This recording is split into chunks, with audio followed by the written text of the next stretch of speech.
اهلا بيكم في وان تاتش. ليله المباراه، ليله المباراه والتشكيل المتوقع والنتيجه المتوقعه. بس قبل ما ابدا في اي حاجه خليني اقول لكم ان منذ دقائق انتهت مباراه الوداد الرياضي المغربي وداد الامه ونادي مانشستر سيتي بفوز مانشستر سيتي بهدفين مقابل لا شيء بتوقيع فيل فودن وجيرمي دوكو. الوداد قدم شوط اول لا باس به، ولكن في الشوط الثاني انخفض الايقاع جامد جدا، وظروف توقيت الماتش ومواجهه خصم كبير زي مانشستر سيتي اللي من الصعب جدا انك تستحوذ او تمسك كرة عليه، وبالتالي كان نص ملعب او فرقه الوداد كلها عامله زون في تلت ملعبها الاخير مع الرطوبه ومع توقيت الماتش. فكل ده ادى لاجهاد بدري للاعيبه الوداد اللي ما قدروش يقدموا مردود جيد او احسن من الشوط الاول في اللقاء. ان شاء الله باذن الله الوداد يقدر يعوض في اللقاء القادم امام اليوفي، وربنا يكرم العين بكره قدام اليوفي حتى يظل للفريقين منافسه وامل لحد اخر مباراه. طيب خلينا نفكر برضو ان بعد قليل لقاء الهلال السعودي الزعيم بريال مدريد ملك ملوك الانديه في العالم ونادي القرن الاوروبي.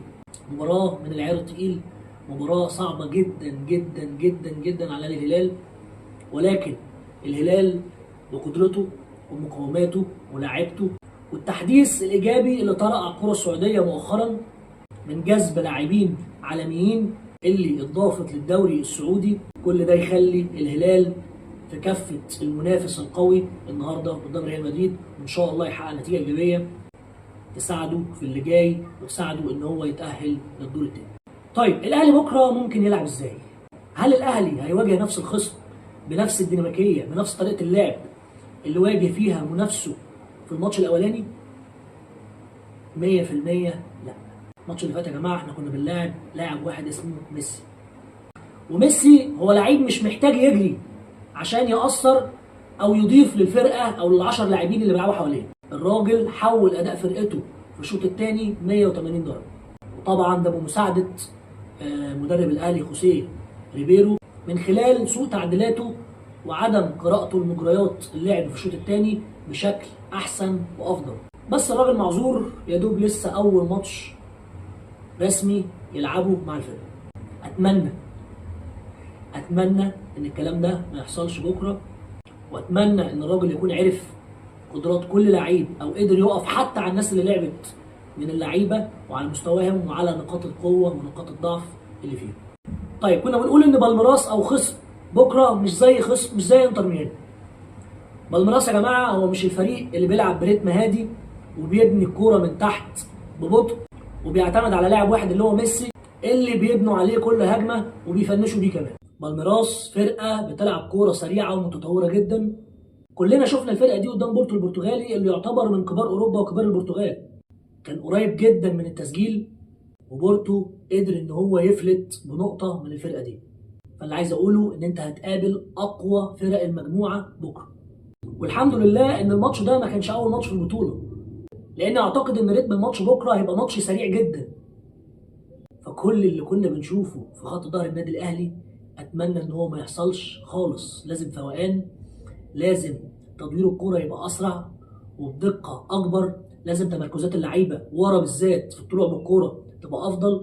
وكنت اتمنى ان اشوف رمضان بيكهام بكره بيبدا في السرد باكين من بين الاثنين سرد باكين، او ان تتغير طريقه اللعب ل 3-5-2 ويسقط حمدي فتحي بين السرد باكين ويلعب بتريزيجيه على طرف الشمال وزيزو على الطرف اليمين، عشان نقدر نطلع الكوره من تحت صح وانتشارنا في الملعب يبقى احسن وافضل. لكن اعتقد ان الراجل مش هيبدا كده خالص، وهيعتمد على نفس الطريقه اللي بدا بيها امام انتر ميامي مع شويه من التغييرات.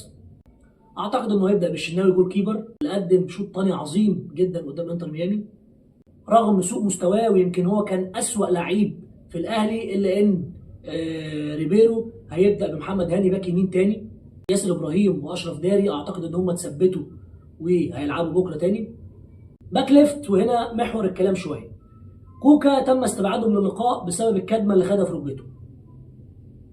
يحيى عطية الله خرج من حسابات الراجل حسب التقارير اللي جايه من التمرينات الاخيره للاهلي. كده يبقى عندك الدبيس العش. من خلال التدريبات الاخيره للاهلي فاعتقد ان الراجل وجهه نظر ان هو ميال للدبيس شويه، فممكن كريم الدبيس هو اللي نشوفه في الجهه الشمال. وخدوا بالكم من المفارقه الخطيره دي، الباك الشمال عندنا هو تقريبا اضعف خط في خطوطنا كلها، او المركز اللي فيه عدم استقرار عندنا. مفيش لاعب بعينه ثابت في المركز ده، ومفيش لاعب بعينه ادى الاداء اللي يديك الثقه دفاعيا وهجوميا. المركز ده بكره تحديدا وقدام فرقه بالميراس هيواجه اقوى لاعب في فرقه بالميراس، وهو ستيفاو الهاف اليمين لفرقه بالميراس. لعيب جامد بكل ما تحمل الكلمه من معنى، موهبه جباره قادمه بسرعه الصاروخ. حطوا عينيكم بكره على الراجل ده ويا خوفي منه.